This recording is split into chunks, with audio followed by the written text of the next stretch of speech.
Breathless by Dean Koontz. It's dedicated to Aesop, 26 centuries late, and with apologies for the length, and as always and forever to Gerda. And then it starts with a quote. Science must not impose any philosophy any more than the telephone must tell us what to say. G. K. Chesterton. Breathless. Part 1, Life and Death. Chapter 1. A moment before the encounter, a strange expectancy overcame Grady Adams, a sense that he and Merlin were not alone. In good weather and bad, Grady and the dog walked the woods and the meadows for 2 hours every day. In the wilderness, he was relieved of the need to think about anything other than the smells and sounds of texture and nature, the play of latent shadow, the way ahead and the way home. Generations of deer had made this path through the forest toward a meadow of grass and fragrant clover. Merlin led the way, seemingly indifferent to the spoor of the deer and the possibility of glimpsing the white flags of their tails ahead of him. He was a 3-year-old, 160-pound Irish wolfhound, 36 inches tall, measured from his withers to the ground, his head higher on a muscular neck. The dog's rough coat was a mix of ash gray and darker charcoal. In the evergreen shadows, he sometimes seemed to be a shadow too, but not one tethered to its source. As the path approached the edge of the woods, the sunshine beyond the trees suddenly looked peculiar. The light turned coppery, as if the world, bewitched, had revolved toward sunset hours ahead of schedule. With a sequin glimmer, afternoon sun shimmered down upon the meadow. As Merlin passed between 2 pines, stepping onto open ground, a vague apprehension, a presentiment of pending contact, gripped Grady. He hesitated in the woodland gloom before following the dog. In the open, the light was neither coppery nor glimmering as it had appeared from among the trees. The pale blue arch of sky and emerald arms of forest embraced the meadow. No breeze stirred the golden grass, and the late September day was as hushed as any vault deep in the earth. Merlin stood motionless, head raised, alert, eyes fixed intently on something distant in the meadow. Wolfhounds were thought to have the keenest eyesight of all breeds of dogs. The back of Grady's neck still prickled. The perception lingered that something uncanny would occur. He wondered if this feeling arose from his own intuition or might be inspired by the dog's tension. Standing beside the immense hound, seeking what his companion saw, Grady studied the field which gently descended southward to another vastness of forest. Nothing moved until something did. A white form, supple and swift, and then another. The pair of animals appeared to be ascending the meadow less by intention than by the consequence of their play. They chased each other, tumbled, rolled, sprang up, and challenged each other again in a frolicsome spirit that could not be mistaken for fighting. Where the grass stood tallest, they almost vanished, but often they were fully visible.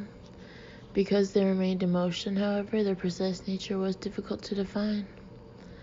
Their fur was uniformly white. They weighed perhaps 50 or 60 pounds, as large as mid-sized dogs, but they were not dogs.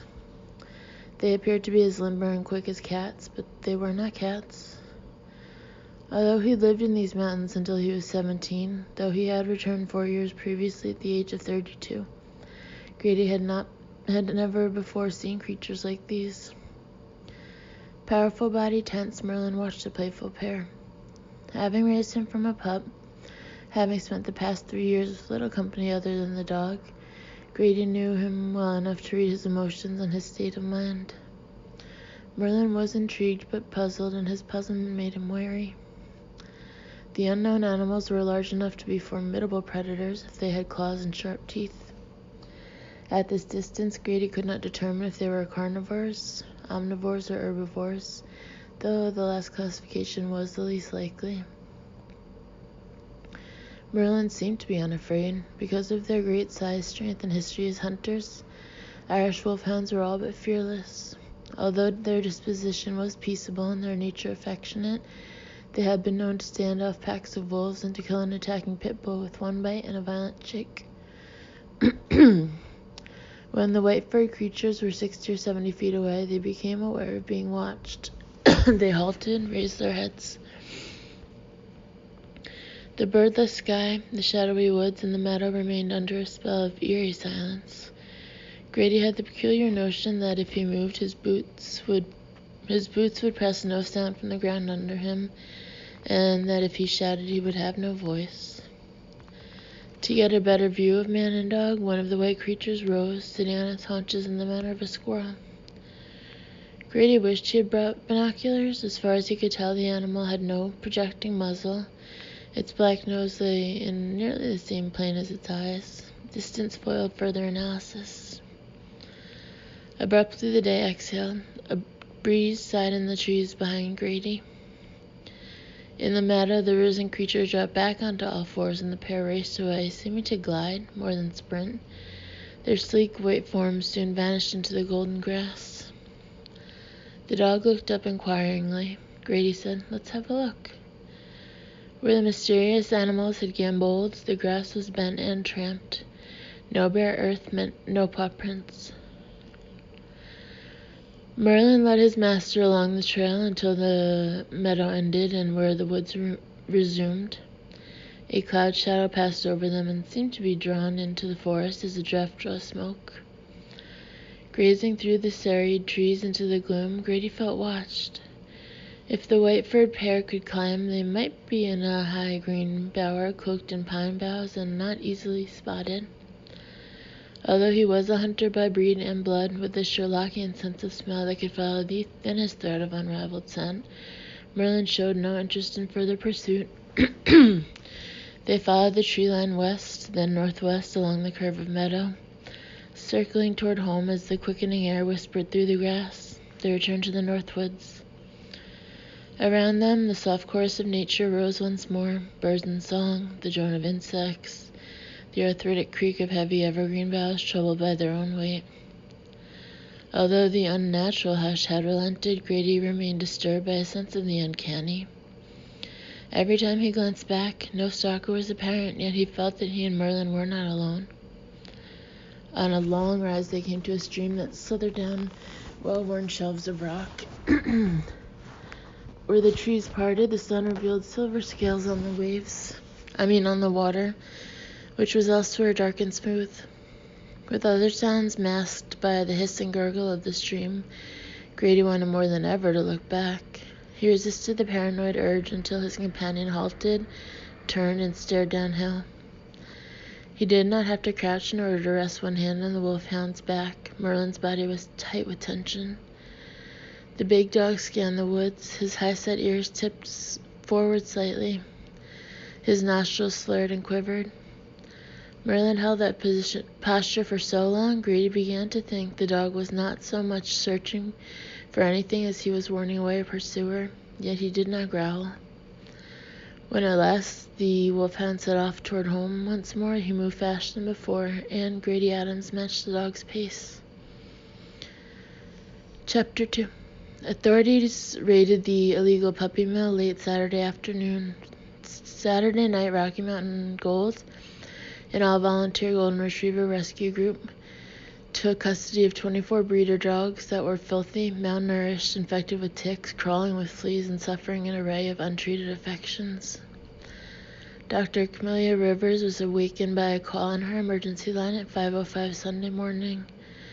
Rebecca Cleary, president of Rocky Mountain Gold, asked how many of the 24 Cammy might treat in return for nothing but the wholesale cost of what drugs were used. After looking at the nightstand photo of her golden, Tessa, who had died only 6 weeks earlier, Cammy said, "Bring 'em all." Her business partner and fellow vet, Donna Corbett, was in the middle of a one-week vacation. Their senior vet tech, Corey Hearn, had gone to visit relatives in Denver for the weekend. When she called the junior tech, Ben Akins, he agreed to donate his Sunday to the cause. At 6:20 a.m., a Rocky Mountain Gold caravan of SUVs arrived at the modest Corbett veterinary clinic with 24 Goldens in as desperate condition as any Cammy had ever seen.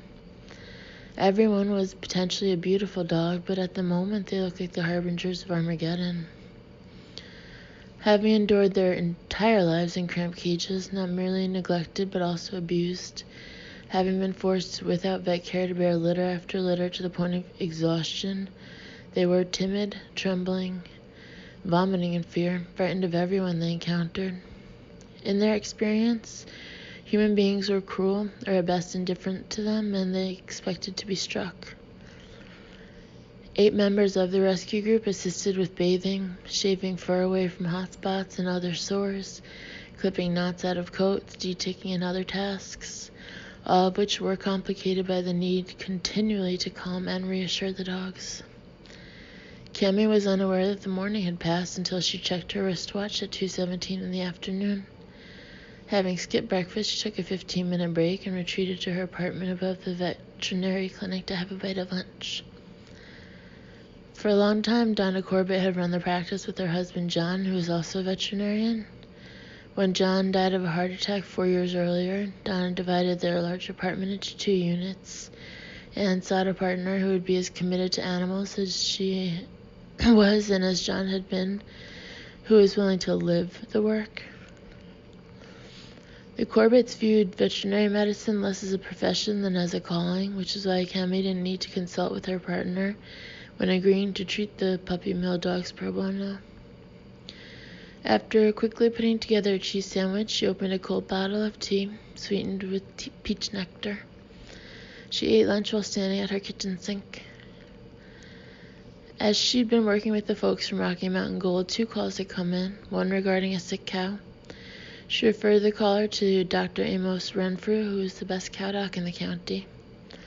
The second inquiry came from Nash Franklin regarding a horse at High Meadows Farm. Because the situation wasn't urgent, Cammy would pay Nash a visit later in the afternoon.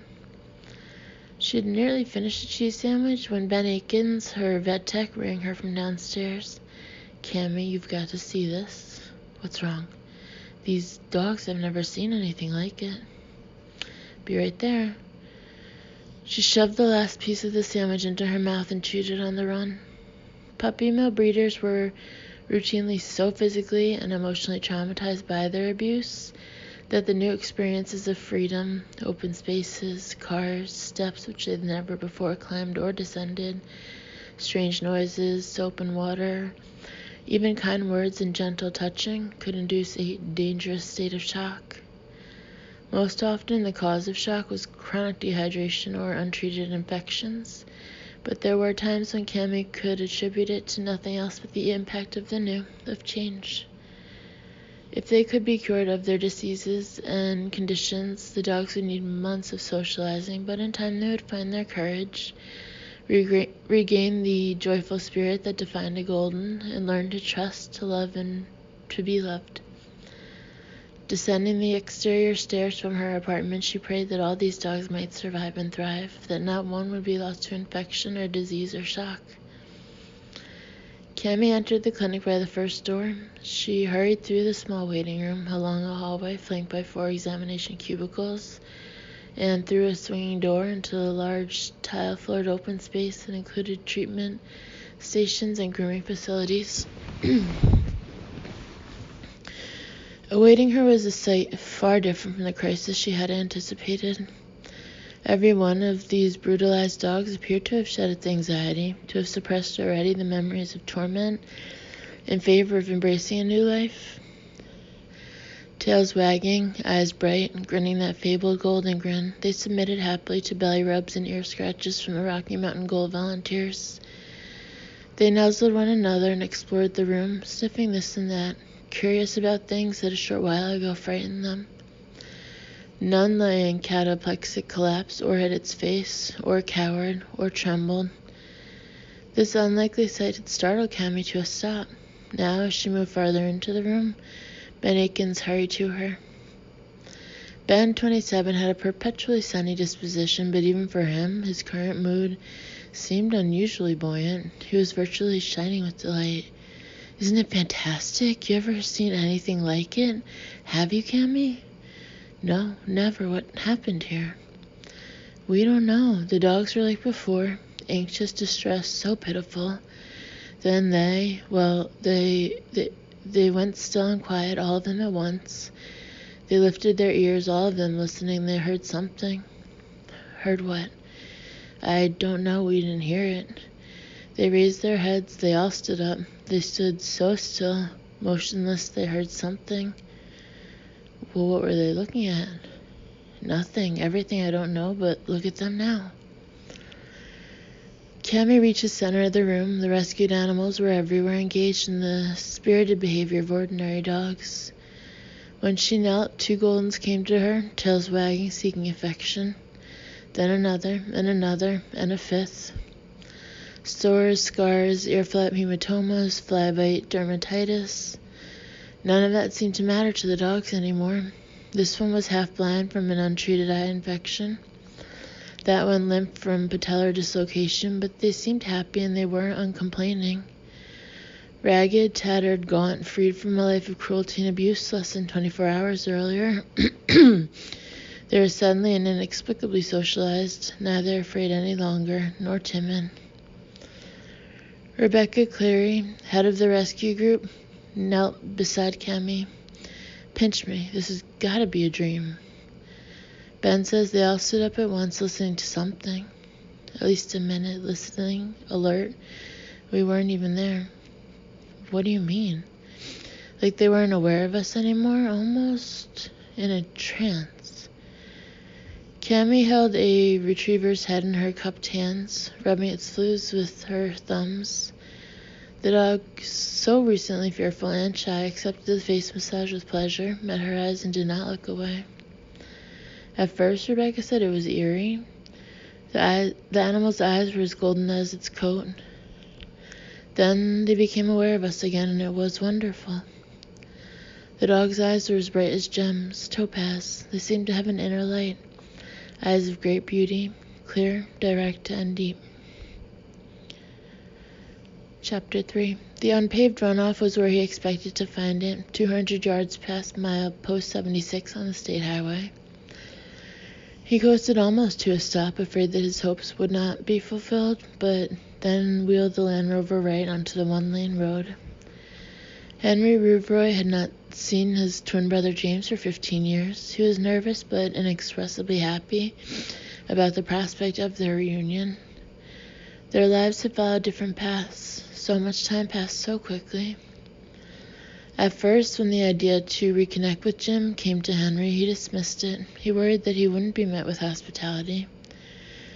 They had never experienced the fabled psychic connection of identicals. On the other hand, they had never been at odds with each other either. There was no bad blood between them, no bitterness.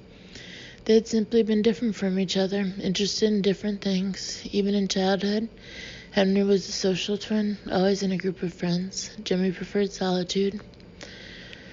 Henry thrived on sports, games, action, challenges. Jimmy was content with books. When their parents divorced, they were 12. Instead of sharing custody of both boys, their father took Henry to New York to live with him, and their mother settled in a small town in Colorado with Jimmy, which seemed right and natural to everyone. Since they were 12, they had seen each other only once when they were 22 at the reading of their father's will. Their mother died of cancer a year before the old man passed away. They agreed to stay in touch. Henry wrote 5 letters to his brother over the following year, and Jim answered 2 of them. Thereafter, Henry wrote less often, and Jim never again replied. Although they were brothers, Henry accepted that they were also virtually strangers. As much as he might want to be part of a closely knit family, it was not to be. But by nature, the human heart yearns most for what it cannot have. Time and circumstances brought Henry here to rural Colorado with the hope that their relationship might change. Pines crowded close to the road, and branches swagged within inches of the roof. Even in daytime, headlights were needed. Years earlier, the University of Colorado had owned this land. Jim's remote house had been occupied by a series of researchers who studied conifer ecology and tested theories of forest management. The hard-packed earth gave way to shale in places, and 9/10 of a mile from the paved highway at the end of the lane, Henry arrived at his brother's property. The 1-story clapboard house had a deep porch with a swing and rocking chairs. Although modest, it looked well maintained and cozy. Willows and aspens shaded the residence. Henry knew that the clearing encompassed 6 acres of sloping fields because 6 acres was the title of one of his brother's poems. Jim's writing had appeared in many prestigious journals, and 4 slender volumes of his verse had been published. No one made money from poetry anymore. Jim and his wife Nora worked their 6 acres as a truck farm during the growing season, selling vegetables from a booth at the county farmers market. Attached to the barn were a large coop and fenced chicken yard, and a formidable flock shared the yard in good weather, kept the well-insulated coop in winter, and produced eggs that Jim and Nora also sold. She was a quilter of such talent that her galleries were regarded as art. Her quilts sold in galleries, and Henry supposed she produced the larger part of their income, though they were by no means rich. Henry knew all of that from reading his brother's poems. Hard work and farm life provided the subjects of the verses. Jim was the latest in a long tradition of American literary rustics. Following the dirt track between the house and the barn, Henry saw his brother splitting cordwood with an axe. A wheelbarrow full of split wood stood nearby. He parked and got out of the Land Rover. Jim sunk the axe blade into the stump that he used as a chopping block and left it wedged there. Stripping off his worn leather work gloves, he said, "My gosh, Henry?" His look of incredulity was less than the delight for which Henry had hoped, but then he broke into a smile as he approached. Reaching out to shake hands, Henry was surprised and pleased when Jim hugged him instead. Although Henry worked out with weights and on a treadmill, Jim was better muscled, solid. His face was more weathered than Henry's too, and still tanned from summer. Nora came out of the house onto the porch to see what was happening. "Good Lord, Jim," she said, "you've cloned yourself." She looked good with cornsilk hair and eyes a darker blue than the sky, her smile lovely, her voice musical. 5 years younger than Jim, she had married him only 12 years ago, according to the author's bio in the poetry books. Henry had never met her or seen a photograph of her. She called him Claude, but he quickly corrected her. He never used his first name, but instead answered to his middle. When she kissed his cheek, her breath smelled cinnamony. She said she'd been nibbling a sweet roll when she heard the Land Rover. Inside, on the kitchen table beside the sweet roll plate, were what Henry assumed to be 5 utility knives, useful for farm tasks. As Nora poured coffee, she said nothing about the knives. Neither did Jim as he moved them, and 2 slotted sharpening stones, from the table to a nearby counter. Nora insisted that Henry stay with them, though she warned him that a sofa bed was all they had by way of accommodations in the claustrophobic room that Jim called an office. "Haven't had a house guest in 9 years," Jim said, and it seemed to Henry that a knowing look passed between husband and wife. The 3 of them fell into easy conversation around the kitchen table over homemade cinnamon rolls and coffee. Nora proved charming, and her laugh was infectious. Her hands were strong and rough from work, yet feminine and beautifully shaped. She had nothing in common with the sharky women who cruised in Henry's circle in the city. He was happy for his brother. Even as he marveled at how warmly they welcomed him, at how they made him feel at home and among family, as he had never felt with Jim before, Henry was not entirely at ease. His vague disquiet arose in part from his perception that Jim and Nora were in a private conversation, one conducted without words, with furtive looks, nuanced gestures, and subtle body language. Jim expressed surprise that someone had drawn Henry's attention to his poetry. Why would they think we were related? They didn't share the name Rouvroy. Following their parents' divorce, Jim had legally taken his mother's maiden name, Carlyle. "Well," Henry said dryly, "maybe it was your photo in the book." Jim laughed at his thick-headedness, and although he seemed to be embarrassed by his brother's praise, they talked about his poems. Henry's favorite, The Barn, described the humble interior of that structure with such rich images and feeling that it sounded no less beautiful than a cathedral. "The greatest beauty always is in everyday things," Jim said. "Would you like to see the barn?" "Yes, I would." Henry admired his brother's poetry more than he had been able to say. Jim's verses had an ineffable quality so haunting that it was not easy to discuss. I'd like to see the barn. Clearly in love with this piece of the world that he and Nora had made their own, Jim grinned, nodded, and rose from the table. Nora said, "I'll put linens on the sofa bed and start thinking about what's for dinner." Following Jim from the kitchen, Henry glanced at the knives on the counter. On second consideration, they looked less like ordinary task knives than like thrust and cut weapons. The 4- and 5-inch blades had non-reflective finishes. 2 seemed to feature assisted opening mechanisms for quick blade release. Then again, Henry knew nothing about farming. These knives might be standard stock at any farm supply store. Outside, the afternoon air remained mild. From the split cords of pine came the scent of raw wood. Overhead, 2 magnificent birds with 4-foot wingspans glided in intersecting gyres. The ventral feathers of the first were white with black wingtips. The second was boldly barred in white and brown. "Northern harriers," Jim said. "The white one with the black tips is the male. Harriers are raptors. When they're hunting, they fly low over the fields and kill with a sudden pounce." He worked the axe loose from the tree stump chopping block. "Better put this away in the barn," he said, "before I forget and leave it overnight." "Harriers," Henry said. "They're so beautiful you don't think of them as killing anything." "They eat mostly mice," Jim said, "but also smaller birds." Henry grimaced. "Cannibalism?" "They don't eat other harriers. Their feeding on smaller birds is no more cannibalism than us feeding on other mammals, pigs, cows." "Living in the city, I guess we idealize nature," Henry said. "Well, when you accept the way of things, there's a stark kind of beauty in the dance of predators and prey." Heading to the barn, Jim carried the axe in both hands, as if to raise and swing it should he see something that needed to be chopped.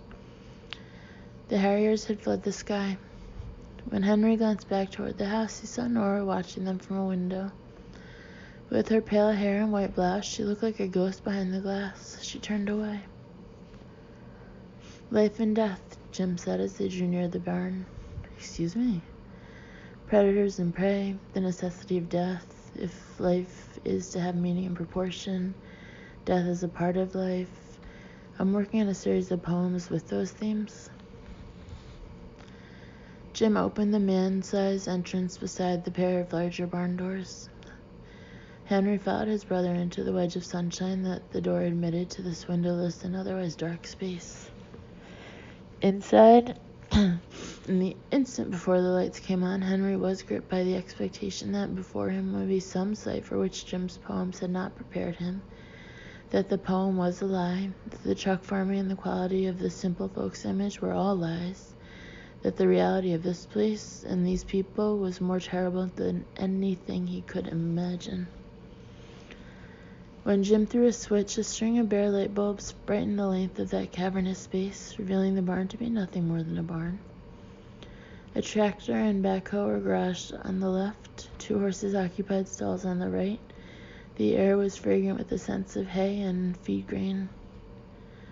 Although Henry's alarming premonition had proved false, and although he knew that fearing his brother was as absurd as fearing the tractor or the horses or the smell of hay, his sense of a nameless impending horror did not abate. Behind him, the barn door swung shut of its own weight. Jim turned to him with the axe, and Henry shrank back, and Jim stepped past him to hang the axe on a rack of tools. Heart racing, breath suddenly ragged, Henry drew the SIG P245 from the snugly fit shoulder rig under his jacket and shot his twin point blank, twice in the chest and once in the face. Henry had come here with the hope that his relationship with his brother would change, and his hope had been fulfilled. Claude Henry Rouvroy was in the process of becoming James Carlyle. The pistol was fitted with the sound suppressor, and the shots were no louder than a horse cutting wind. Indeed, neither of the horses had been spooked by the gunfire. Standing over the corpse, Henry strove to quiet his breathing. His tremors forced him to holster the pistol to avoid accidentally squeezing off another round. He had worried that his brother would grow suspicious of him, and he had feared that he would not be able to pull the trigger when the time came. In the process of assiduously repressing those fears so that he could carry out his plans, he projected his motivations onto Jim, imagining a conspiracy between him and Nora, finding in everyday objects, the knives, the axe, proof of sinister intentions. He had misread menace and innocent actions. Nora watching them from the window, Jim talking about the Harriers, about predators and prey. After a couple of minutes, when his breathing returned to normal and the tremors abated, Henry was able to laugh at himself. Although his laughter was soft, something about it disturbed the horses. They whinnied nervously and pawed the stall floors with their hooves.